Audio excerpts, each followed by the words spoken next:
Hello viewers, in this tutorial we will show you to edit image in Photoshop by using the different tools, features and filters. So this will help you to edit your own designs, pictures and shapes as well. So let's make a selection there.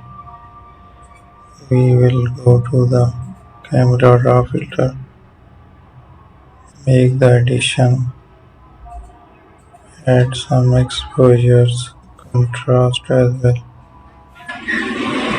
So